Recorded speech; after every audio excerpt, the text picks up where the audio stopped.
Bonjour. On va changer de méthode de présentation de la psychologie de la motivation, de psychologie mathématique, via le HEPM.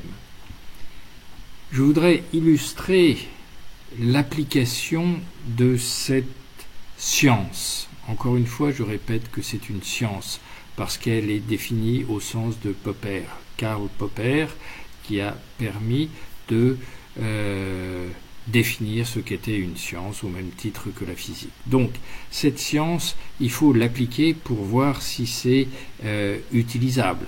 Eh bien, là, on a un exemple important. C'est un film concernant un burn-out qui se passe en milieu professionnel.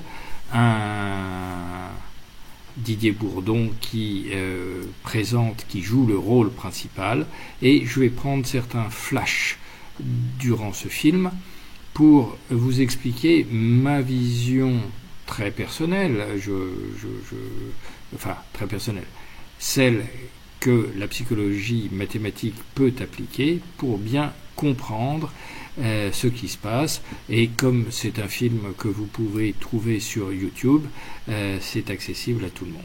Donc,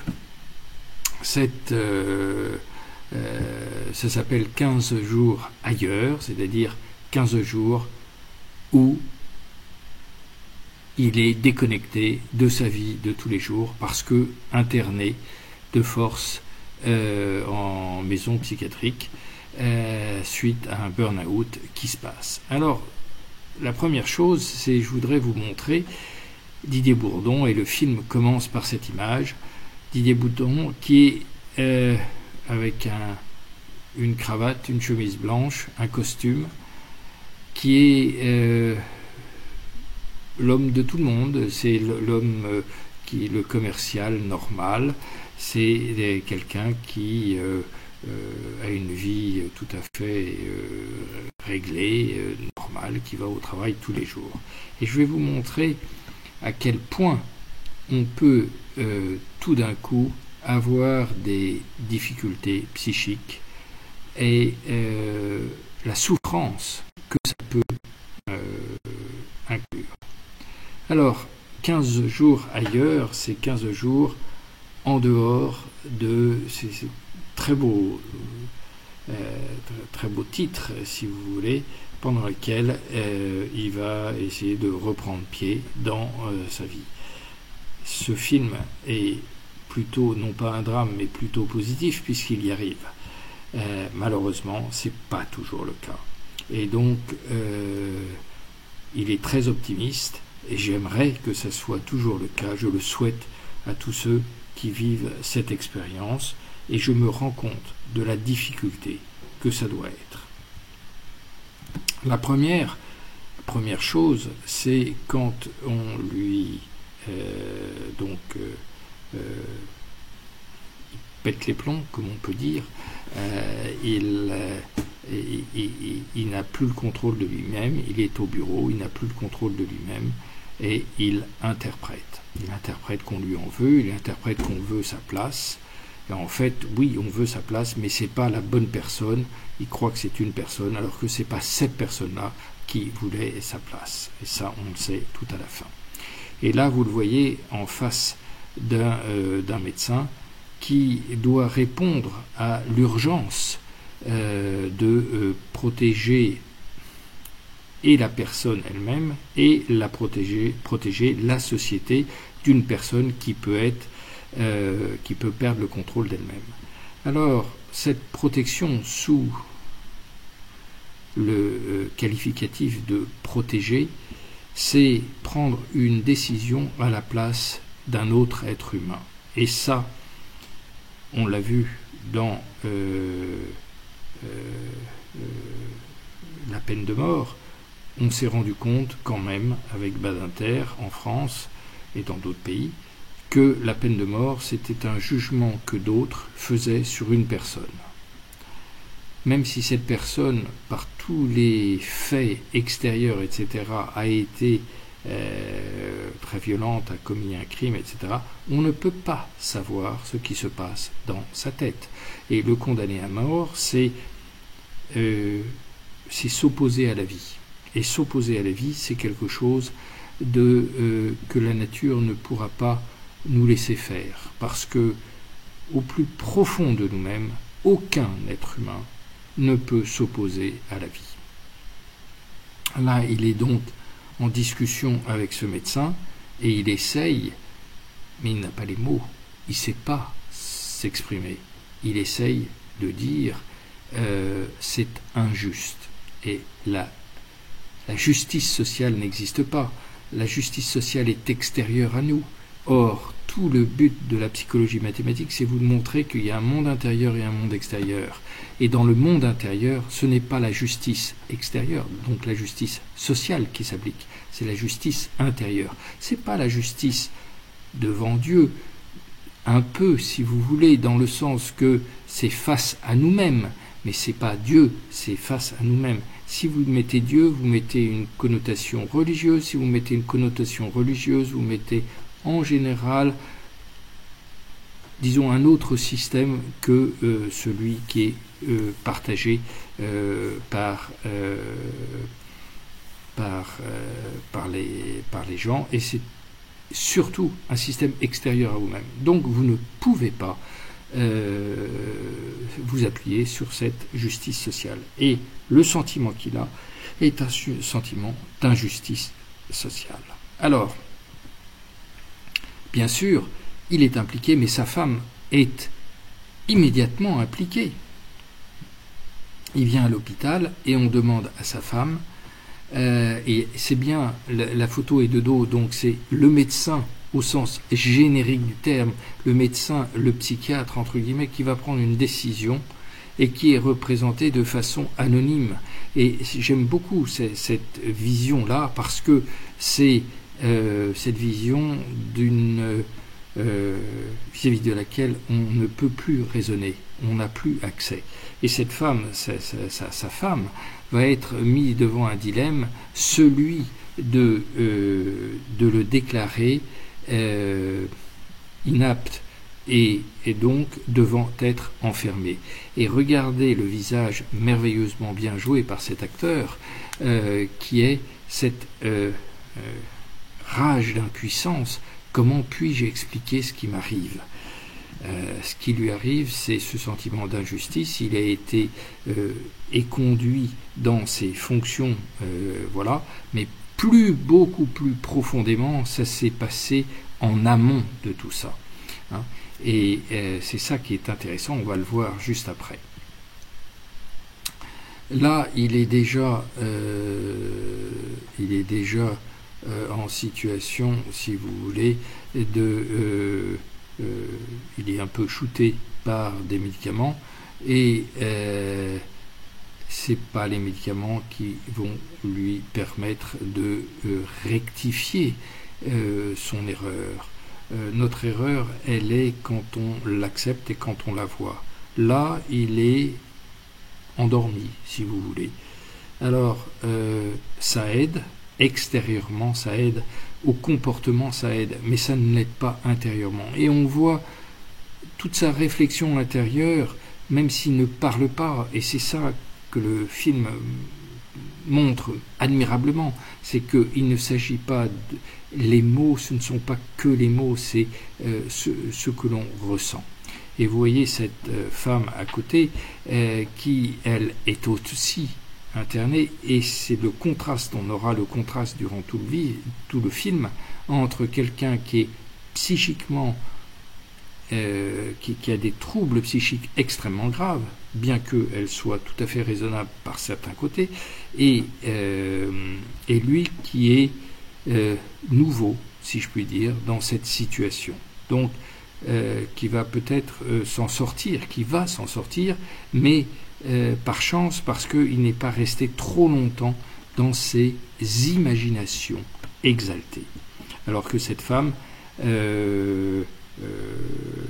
qui prétend qu'on lui a retiré son enfant, petit à petit, on va découvrir qu'elle n'a jamais eu d'enfant et que c'est purement une fabulation de sa part, mais une fabulation qui s'est construite aussi au fur et à mesure et qui là est arrivée à un stade extrêmement avancé. D'où la nécessité de prendre en psychiatrie les gens le plus tôt possible pour essayer d'arrêter ces imaginations. La seule chose que nous avons, c'est la camisole chimique pour le moment. Enfin, on a également la psychologie mathématique qui permet d'expliquer aux gens l'enchaînement, l'entraînement interprétatif dans lequel ils sont et qui va les conduire à se déconnecter de la réalité. Il faut le faire avant qu'ils déconnectent de la réalité. Voilà. Donc, vous avez donc les médecins, et là, à droite, le pire, c'est-à-dire l'incarnation même, cette femme asiatique, l'incarnation même de l'irresponsabilité sociale, si vous voulez, dire j'applique un protocole, je regarde votre comportement. Le comportement est extérieur à la personne. Ce n'est pas le comportement qui va permettre de savoir si une personne est folle ou non, entre guillemets. Personne n'est fou et tout le monde est fou. Personne n'est fou parce que il y a toujours une sorte de, comme je disais tout à l'heure, une sorte de rage d'impuissance face à une justice sociale, alors que la justice est intérieure à nous-mêmes. C'est ce qu'on appelle la justice immanente. Les gros bras, entre guillemets, sont en général, comme vous voyez, l'homme entre les deux. C'est purement physique, mais il ressent aussi des émotions et il n'est pas indifférent. Donc il va faire son travail parce qu'on lui demande, mais à l'intérieur de lui-même, il va avoir des troubles et des difficultés. Et elle pose la question, quand est-ce que je peux voir mon fils ? On ne sait pas encore qu'elle n'en a pas, mais là encore, ce médecin doit savoir qu'elle n'en a pas et va dire, arguer que de quoi vous m'aidez alors que moi je sais qu'elle n'a pas d'enfant et elle prétend et elle veut voir son enfant. Donc vous voyez, il y a une contradiction qui est dangereuse pour la société. Non, elle est dangereuse pour elle, elle n'est pas dangereuse pour la société. Voilà.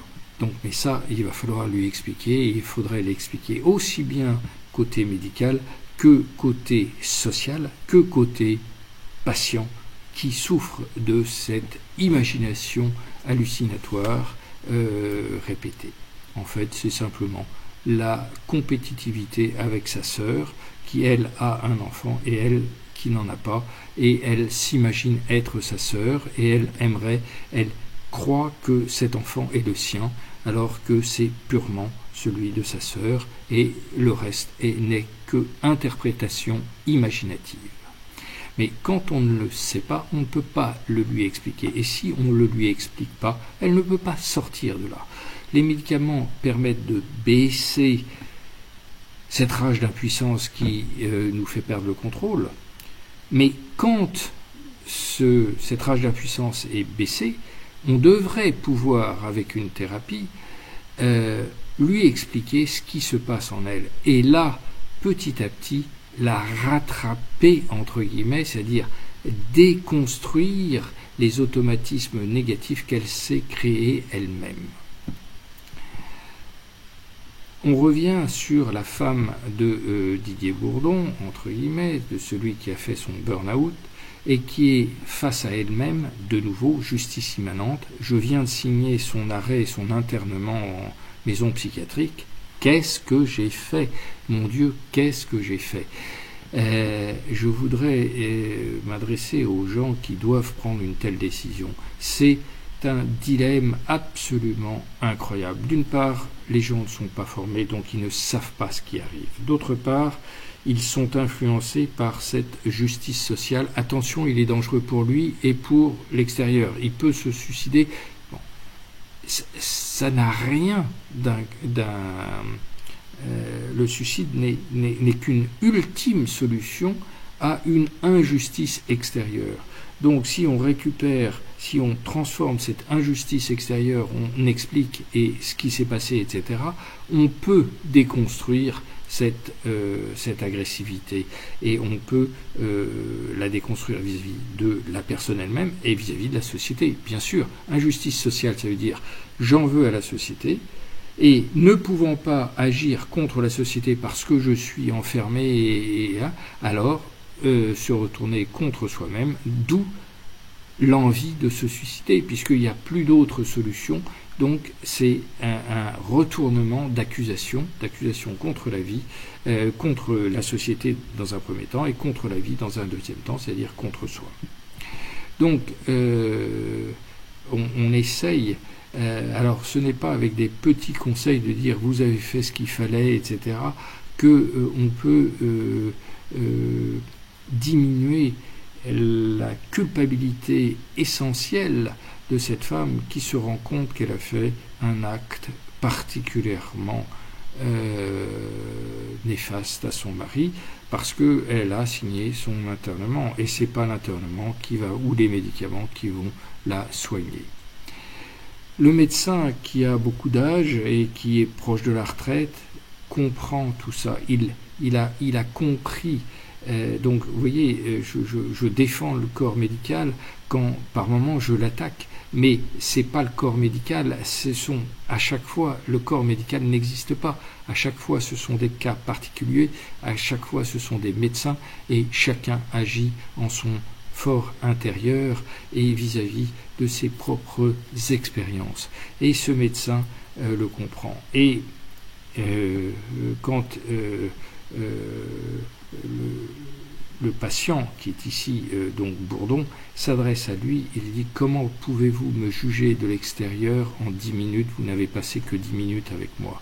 Effectivement, ce n'est pas 10 minutes qui servent et qui peuvent permettre à ce médecin de savoir s'il est ou il n'est pas dangereux, ce qui il le sait très bien.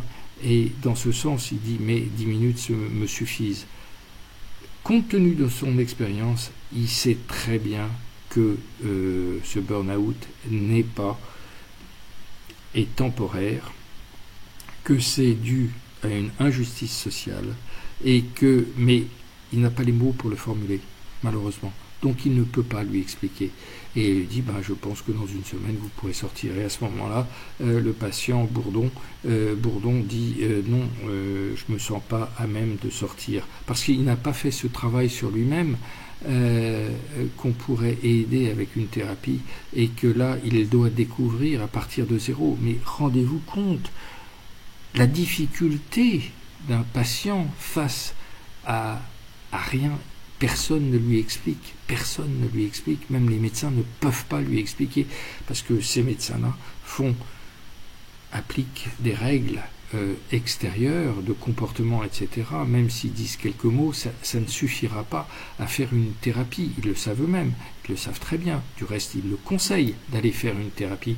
Mais donc, on est face à un système kafkaïen, parce que le patient se sent impuissant pour trouver la solution, et les médecins n'ont pas le temps et ne sont pas chargés de faire ça. Donc on est devant une impossibilité, une incompréhension des deux côtés. À ce moment-là, il y a le flashback, c'est-à-dire le fait que je prends des termes de ce livre, Les chemins de la mémoire, du docteur Eustache, à l'université de Caen, et de Béatrice Desgranges, qui disent en toutes lettres: nous avons la mémoire du futur, qui est cette pensée projective dont Paul Diel parle, et cette pensée projective permet de voir ce qui va arriver, mais elle permet aussi de remonter dans le temps et si j'avais fait ça, voilà ce qui se serait passé. Et là, ce flashback montre, donc la direction du temps est toujours dans le même sens, on a toujours le problème de la causalité. Et lui se repense à ce qu'il a fait, et qu'est-ce qu'il a fait en tant que vendeur et commercial? Il a acculé un de ses prestataires, une grande distribution, donc ils achètent et ils font baisser les prix. Et pour baisser les prix, on le met en faillite, et on va pouvoir acheter chez quelqu'un d'autre de moins cher. Et il sent très bien qu'en faisant ça, il pousse son fournisseur au burn-out aussi, ou au suicide, ou à une dépression sévère.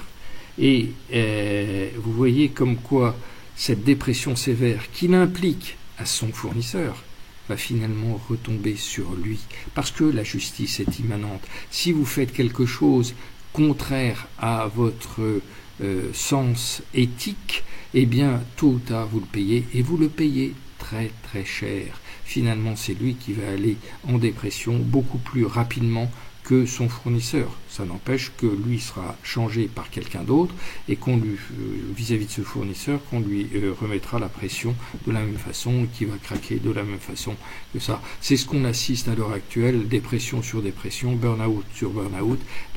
C'est contagieux, je dirais, ce burn-out. Parce que quand l'un est sous pression, c'est parce que le patron est sous pression, c'est parce que voilà. Mais lui, il va mettre des gens sous pression, comme s'il pouvait s'en sortir, s'il transfère la pression de l'un sur l'autre, eh bien, le fait de le transférer est déjà une contradiction éthique en lui-même qui crée ce burn-out. Et c'est très très bien montré que il a beau essayer de transmettre, entre guillemets, la pression qu'il a de sa direction sur quelqu'un d'autre, mais ça il a quand même son problème purement entier, et vous le voyez là, il n'est pas encore complètement interné, il est juste tenu de rester dans cet hôpital psychiatrique, où tout d'un coup il réalise qu'il ne peut plus se défendre, il ne peut plus changer le cours de l'histoire, et donc il explose, ni plus ni moins, dans une rage d'impuissance. Et ça, c'est le pire qu'on puisse infliger à un homme, c'est d'avoir une injustice sociale. Bon, je vous parle d'expérience parce que, vous voyez, Paul Liel a été volontairement ou involontairement, peu importe, mais il a été censuré par un mur du silence. Tous ses livres continuent à se vendre régulièrement en France, à l'étranger, traduits dans 15 langues. Et lui n'a eu aucune reconnaissance. Il était au CNRS, mais il n'a eu aucune avancée. Il a eu beaucoup de mal à s'en sortir matériellement, mais il avait cette force intérieure d'acceptation, et c'est merveilleux. Je peux vous dire, pour avoir continué son travail, que je suis face aujourd'hui à cette même incompréhension du monde extérieur. C'est pas le monde extérieur, c'est la vanité des gens. Les gens sont adorables, ils sont tous d'une gentillesse extraordinaire, mais leur vanité fait que on a beau leur montrer, eh bien leur vanité se rebiffe, elle s'oppose à être découverte. C'est ce qu'on appelle le phénomène de résistance, et vous pouvez rien contre ça. C'est ce qui se passe et ce que je vis au quotidien. Je fais des cours, mes cours sont très bien reçus, adorés, magnifiés, et gentiment ils sont pris pour être transformés, rediffusés en étant copiés, déformés et mal utilisés. La justice étant immanente, je ne crains rien, parce que celui qui utilise mal la psychologie le paye, et le payera beaucoup plus cher que toutes les sanctions que je pourrais mener, avoir, juridiques ou autres, envers ces personnes. Qu'ils fassent l'expérience, ils le verront, tôt ou tard ils reviendront, ou pas, vers moi pour me dire « me suis trompé, est-ce que vous pouvez m'aider ?» À ce moment-là, on en reparlera. Ce n'est pas grave, je ne cherche pas à imposer du tout, parce que la science existe indépendamment de moi, et cette science, eh bien, soit vous l'acceptez, vous essayez de la comprendre et vous allez progresser, mais c'est comme les mathématiques ou la physique, il y a très peu de physiciens, très peu de mathématiciens dans le monde. c'est pas parce que vous avez fait des études de mathématiques que vous êtes mathématicien. Non, vous avez fait des études de mathématiques, vous savez, je vais dire, très crûment additionner et soustraire, voire même diviser ou faire des puissances, mais ça vous mène à quoi? Est-ce que vous avez simplement une fois dans votre vie réellement utilisé des mathématiques pour prévoir ce qui allait se passer, pour savoir si le pont allait tenir quand vous allez le traverser en voiture ou non? Non, vous faites confiance, mais vous ne vous posez pas la question. Donc vous ne faites pas de physique. Même les grands professeurs de physique, etc., ils réutilisent ce qu'on leur a dit. Je suis parti de zéro, j'ai retrouvé ce que elle avait dit. C'est tout à fait différent. Ça, c'est l'esprit scientifique. C'est de pouvoir réfuter si une théorie ne permet pas non seulement d'expliquer ce qui s'est passé, mais aussi de prévoir ce qui va se passer. Essentiellement, bien sûr, on est dans le domaine du psychisme, donc on peut parler du monde intérieur et on peut parler du monde intérieur essentiellement. On ne va pas parler du monde extérieur accidentellement. Finalement, qui peut l'aider? Eh bien, les gens qui sont comme lui, dans la même situation. Donc, cette femme qui a des troubles de schizophrénie, dans le sens, entre guillemets, qu'elle a des hallucinations et qu'elle se dédouble, elle croit être sa sœur alors qu'elle est elle-même, qu'elle croit avoir un enfant alors qu'elle n'en a pas, elle vient et finalement, par son dialogue, eh bien, elle va aider ce nouveau patient, ce Didier Bourdon, elle va l'aider à finalement retrouver son équilibre. Rien de tel que l'exemple pour pouvoir, il n'y a pas besoin de mots, il y a juste un exemple à donner, et l'exemple de son problème permet à cet homme de voir l'erreur qu'elle fait et donc se dire mais est-ce que moi je ne suis pas en train de faire la même erreur? Donc voilà, comme ça, c'est à partir de là qu'il y a ce contact, c'est à partir de là qu'il y a cette amitié, comme quoi l'amitié dépasse tout, toute théorie, toute possibilité. L'amitié se passe entre prisonniers, l'amitié se passe entre détenus, l'amitié se passe entre malades psychiatriques, l'amitié se passe normalement, devrait se passer entre les hommes. On ne peut pas être ennemi d'un autre homme, c'est pas possible. Si on l'est, c'est qu'il a la même vanité que vous et qu'on ne peut pas se voir dans le miroir et qu'il est miroir de vous-même. C'est ça la vanité. Et si on n'était pas vaniteux, eh bien on n'aurait pas la tentation d'agrandir son pays, on n'aurait pas la tentation de se venger, on n'aurait pas la tentation, etc., de prendre les richesses d'un autre. De nouveau un flashback. Il est de nouveau en situation d'introspection. C'est une situation, comme dit Dr Eustache, naturelle. On est en mode introspectif quand on n'a pas quelque chose de précis à effectuer. Si vous avez un livre à lire, si vous avez un calcul à faire, vous n'êtes pas en état de vous introspecter. Mais quand vous n'avez, entre guillemets, rien à faire, vous êtes dans une possibilité de vous introspecter. Là, il est au bureau avec sa secrétaire et il lui dit « Je ne veux pas que toutes les décisions que vous preniez passent par moi. » C'est autoritaire et cette autorité fait que ça va finalement jouer contre lui.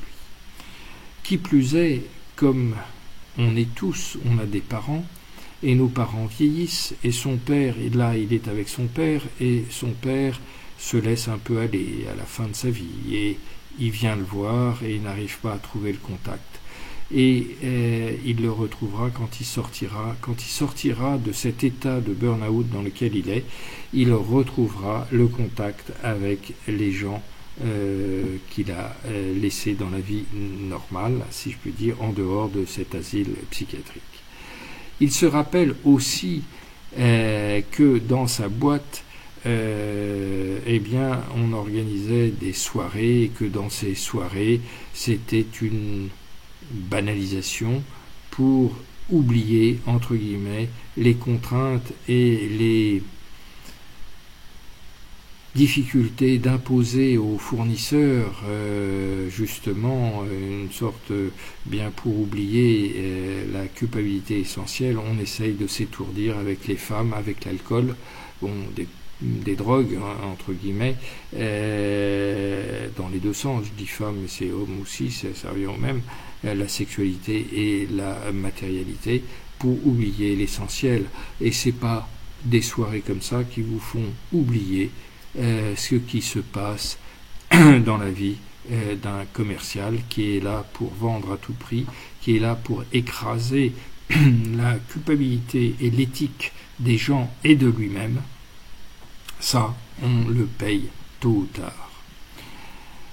Il rencontre sa femme qui vient le voir dans cet asile psychiatrique, et vous voyez entre deux, cette image est très bien prise, enfin le film est extraordinairement bien fait. Je voudrais remercier les acteurs et ceux qui prennent la vue, les réalisateurs, cette femme qui est la schizophrène qui a aidé finalement Didier Bourdon, et sa femme qui ne sait pas, elle vient de l'extérieur, elle ne comprend pas, elle est parachutée dans un monde qu'elle ne comprend pas, donc elle ne peut pas comprendre ce qui se passe. Donc ce que je vais vous montrer là en même temps, c'est que dans un désarroi assez grand, eh bien il n'y a pas que le patient qui est bousculé, il y a aussi son entourage qui ne comprend pas ce monde psychiatrique particulièrement, qui n'est pas un monde psychiatrique, qui est simplement une isolation avec camisole chimique des patients, mais c'est pas ça qui les soigne. Et donc quand on va les voir, on est complètement déphasé par rapport à la réalité. Il parle avec elle, mais il n'arrive pas en fait à parler. Elle parle et lui l'écoute, la regarde comme à travers une vitre sans teint, parce que elle représente justement cette injustice sociale qu'elle n'a pas été capable de déceler, de détecter avant que ça ne se passe, parce que lui n'a pas eu la capacité de l'expliquer non plus quand ça s'est passé, au fur et à mesure. Et puis un soir, eh bien, vous voyez, c'est ce que je vous dis, les gros bras, il est là, il est seul, il réfléchit, donc il s'introspecte. Et c'est grâce à ça qu'il récupère son énergie. Et vous avez ces gros bras, entre guillemets, les aides-soignants qui finalement échangent, et cet échange est très intéressant parce que on voit que cet homme qui est là pour encadrer, qui est là pour, entre guillemets, calmer les gens quand ils perdent le contrôle d'eux-mêmes, il souffre et il veut aider les gens. C'est quelque chose de naturel. Il n'y a pas d'homme qui ne veuille pas aider son prochain, comme on dit, qui a de l'empathie et de la compassion pour les autres. Ça n'existe pas. Celui qui n'en a pas, il est un banalisé pur, il est un mort de l'âme qui va essayer de compenser dans l'alcool, dans la fumée, dans les femmes, dans tout ce qui est matériel et sexuel. Et c'est pas ça. Cette compensation va marcher un temps, et puis un jour, bam, il y aura un coup près, il y aura un dérèglement qui va faire exploser la personne.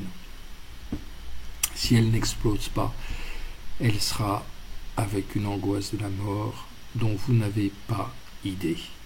Alors, c'est pas grave, je suis pas demain en train de mourir, mais si, c'est aujourd'hui même qu'on est en train de mourir. Chaque jour, chaque seconde nous rapproche de la mort. Et si on n'a pas une vision claire de la mort, on ne peut pas vivre. C'est pas possible. on va faire des bêtises, on va se tromper de direction dans notre vie, et si on se trompe de direction, on ne fait qu'aggraver et aggraver le problème. Et si vous, toute votre vie, vous attendez quelque chose, si toute votre vie, vous bafouez le minimum de sentiments éthiques, eh bien le jour où vous mourrez, vous n'avez besoin que d'une seconde pour payer durant cette seconde l'éternité de vos erreurs. Elles resteront, et elles restent. Et donc c'est très intéressant de voir cet homme,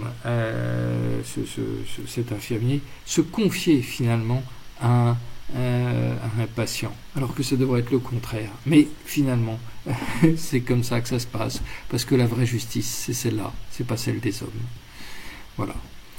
Il se rappelle de nouveau son père. Quand il a un dialogue avec quelqu'un d'autre, eh bien il se rappelle son père et il se dit mais qu'est-ce que je peux faire pour essayer de le faire changer. Et il se vraisemblablement dans cette introspection, et c'est pas dit dans le film, mais en tous les cas c'est tellement vécu que on voit très bien que le rapport avec son père est un rapport avec lui-même, c'est une image de lui-même, et il y a quelque chose que je comprends pas, comment je peux faire pour le comprendre. Ça pourrait être sa mère, ça pourrait être, peu importe, c'est pas le père ou la mère, c'est pas du tout freudien, ça n'a rien à voir.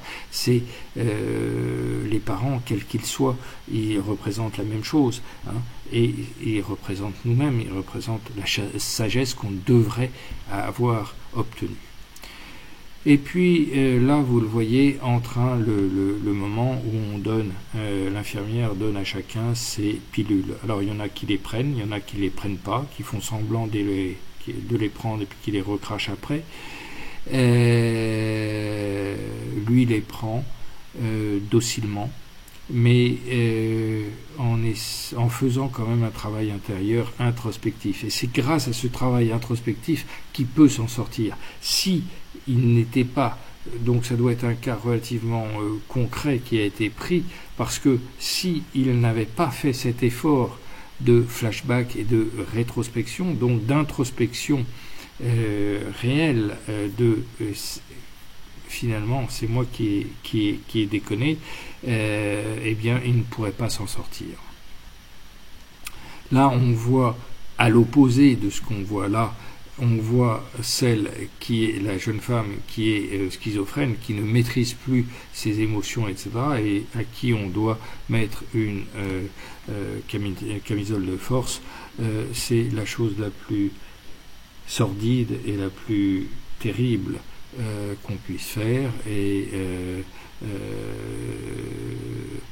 c'est pas cette femme, mais c'est l'image de la médecine chimique, entre guillemets, qui s'impose alors sans aucune explication, sans rien, pour donner, je dirais, une situation particulièrement catastrophique, une image qu'on a du mal à regarder en se disant voilà, c'est ce que la médecine peut faire aujourd'hui, alors que on a besoin d'une thérapie. C'est pas de vous endormir et de vous bloquer dans vos je sais pas, si on vous mettrait, vous, consciemment attaché sur un lit avec des barbituriques qui vous rendent complètement vaseux, mais je sais pas qui pourrait résister à cette situation.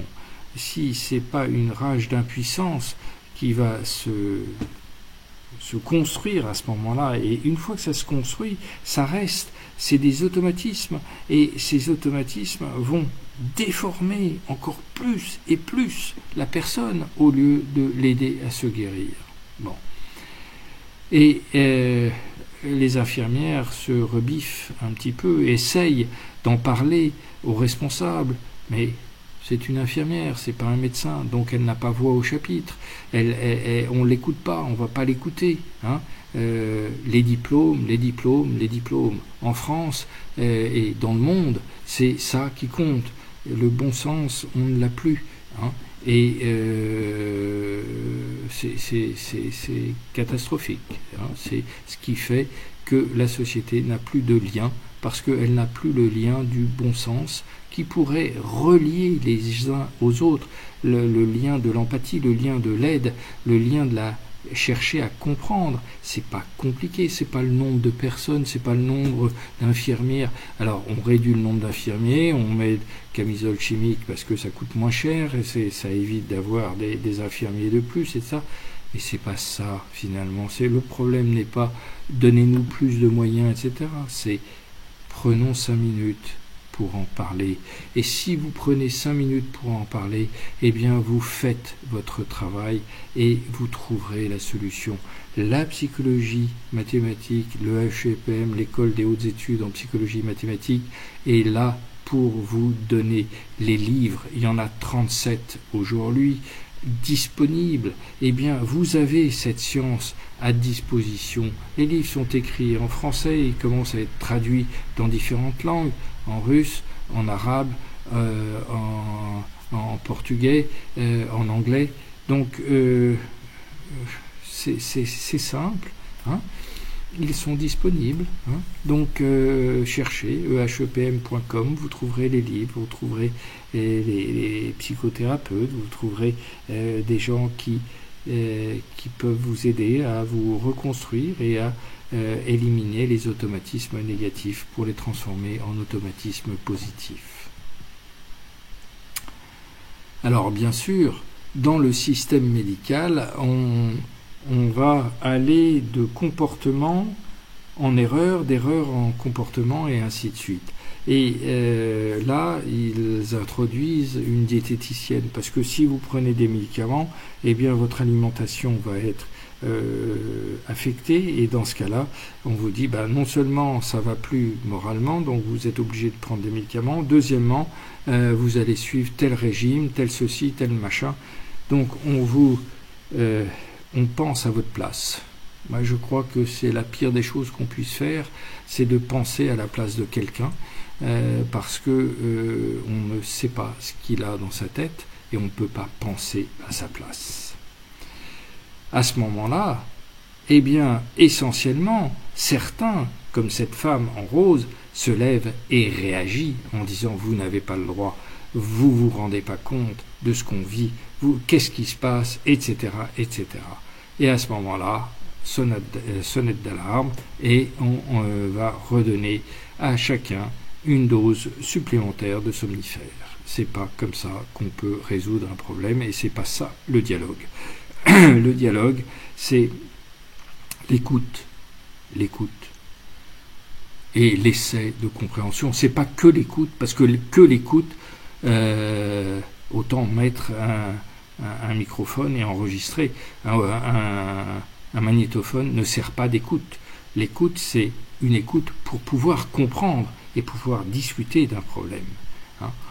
Et là, finalement, je parlais de l'injustice sociale, et finalement, sa secrétaire essaye de le voir au bout d'une semaine, et il accepte cette sortie et prend un café avec sa secrétaire. Et sa secrétaire lui dit vraiment ce qui s'est passé. À ce moment-là, c'est elle qui l'a soigné définitivement, parce que en lui disant ce qui s'est passé, bien, ça lui permet de comprendre qu'il avait interprété que c'était pas la bonne personne qui lui en voulait, mais c'était son directeur, que son directeur en qui il avait confiance l'avait trahi, et cette trahison, c'est comme le pire des mensonges, c'est toute sa foi dans l'entreprise et toute sa conscience professionnelle qui s'effondre. Et à ce moment-là, ça le guérit définitivement. Voilà à droite avec les lunettes son directeur et le boss au-dessus qui passe de l'un à l'autre les messages qui vont faire que Bourdon craque en tant qu'ingénieur commercial à la fin. Quand il a compris que l'injustice était une injustice extérieure, il se transforme. Et là, vous le voyez, ayant acheté des cadeaux à chacun, parce que, fou ou pas fou, on a tous besoin d'une satisfaction, et la satisfaction, c'est le rêve un petit peu caché de chacun. Et ils donnent à chacun leur rêve caché, une petite boîte de ceci, des chips pour certains, une boîte de cigarettes pour d'autres. Et c'est touchant de voir que, là encore, dans l'extérieur, on essaye de compenser ce qui manque dans l'intérieur. Ce n'est pas non plus avec des petits cadeaux qu'on va pouvoir réparer, si vous voulez, le trouble psychologique d'une personne. Ça ne peut pas faire de mal, mais c'est pas ça qui va lui permettre de s'en sortir. Alors, c'est de l'autosatisfaction pour Bourdon, c'est une petite satisfaction extérieure pour ces gens-là, mais ça ne va pas aller très très loin. Ça va être un feu de paille et qui peut leur donner une étincelle de joie, ce qui est merveilleux, hein, mais c'est pas ça qui va sortir les gens de leurs problèmes. Et le médecin se réfugie dans le fait que dans le dossier, il est dit qu'elle n'a pas d'enfant alors qu'elle demande à sortir pour voir son enfant, donc il y a une contradiction, donc je protège la société et je la protège elle, et je n'admets pas qu'on puisse me poser la question, vous, autre patient, de savoir qu'est-ce qu'elle a. Mais elle n'essaye pas non plus de comprendre. Il y a les faits, mais les faits ne permettent pas de comprendre pourquoi cette jeune femme schizophrène s'est construite des hallucinations sur des hallucinations et qu'elle en est maintenant dépendante. Et ce n'est pas les médicaments qui la soigneront de ces hallucinations. Ça la calmera pour pouvoir faire une thérapie. Et la thérapie la sortira de ces hallucinations, mais ce n'est pas les médicaments qui la sortiront de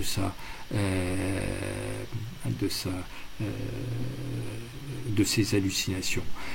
En 1950-60, Paul Diel le disait, l'expliquait, les médecins ne voulaient pas l'entendre. Aujourd'hui, les médecins commencent à envisager que c'est possible.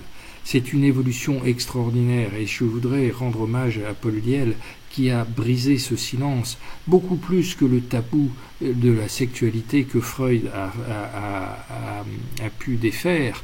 C'est un tabou bien plus grave qui s'est opéré après, ce côté matérialiste. Bon, qui commence à changer? Eh bien, c'est merveilleux, il faut s'en réjouir, et je m'en réjouis. Et si j'ai autour de moi un mur du silence qui se reforme, parce que ce que je dis est percutant et percutant contre la vanité, eh bien je l'accepte, c'est pas grave. Les gens, dans 10 ans, dans 20 ans, les gens comprendront et reviendront. Quand je serai mort, ce sera beaucoup plus facile de m'accorder ce que j'ai trouvé que de mon vivant, bien sûr, comme on a fait pour Diel. Et encore, je ne fais rien par rapport à ce que Diel a fait, hein, sauf que j'ai continué, tout simplement. Alors, quand je continue, si j'ajoute une petite brique, et non pas un grand édifice, comme lui a fait, ce n'est pas la taille de ce que j'apporte qui compte, c'est le fait d'apporter et de continuer le développement de cette science qui met en cause les gens. Finalement, il suit une thérapie, et vous voyez le thérapeute d'un côté, lui de l'autre, en train de réfléchir un petit peu, et il écoute un petit peu ce qui s'est passé dans sa vie, etc. Et là, c'est un dialogue qui, enfin, lui permet de rétablir. Mais c'est pas la thérapie, la thérapeute qui l'a sorti, c'est sa secrétaire, si vous vous rappelez bien, qui lui a dit la vérité et qui l'a sorti de cette injustice sociale. À partir de ce moment-là, il devient tout à fait plus compréhensible. Et quand il va voir son père, c'est tout à fait différent. Il sait, lui, qu'il a changé. Il sait, lui, ce qu'il a vécu. Et à ce moment-là, il peut aider son père. Parce que son père devient un autre cas psychologique, et lui, s'en étant sorti du sien, il peut l'aider. Ça, c'est merveilleux. C'est rien, mais c'est effectivement ça qui se passe, hein, et l'entraide, comme je vous disais, c'est quelque chose qui dépasse tout.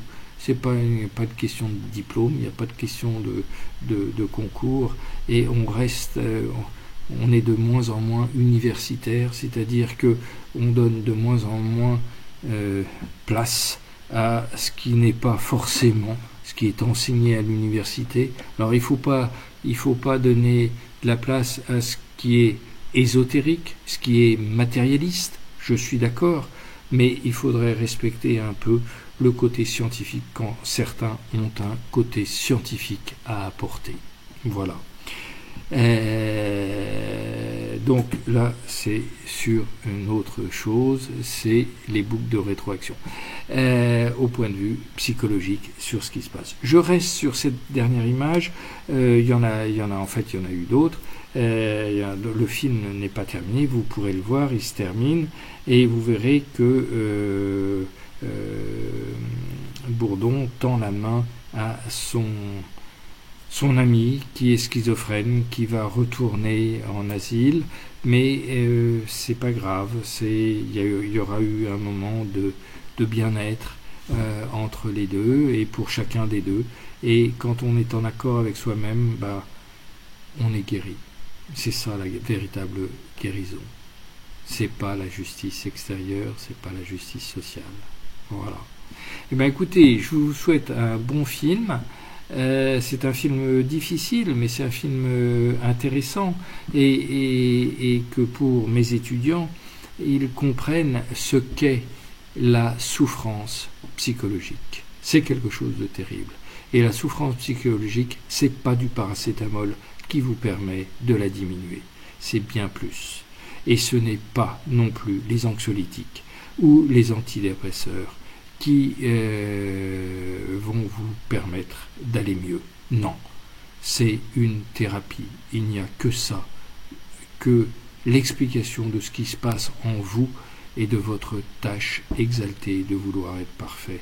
C'est ça la véritable, je dirais, solution à votre problème psychologique. Tout vient de vous, pas de l'extérieur. Dès que vous allez vous comparer, dès que vous allez dire « il m'en veut », non, eh bien, vous vous trompez. Dès que vous prenez qui que ce soit d'extérieur à vous, vous êtes dans l'erreur. Si vous voulez vous en sortir, limitez-vous à vous-même et dites-vous « à l'intérieur de moi-même, j'ai la solution ». Ça, c'est merveilleux. On dépend de personne, on ne dépend pas du temps, on ne dépend pas de l'endroit. Peu importe où on dépend de nous. Et il n'y a rien que... Et dépendre de nous, c'est avoir confiance en soi. Et avoir confiance en soi, c'est pouvoir déplacer des montagnes. Croyez-moi. Merci et bonne journée.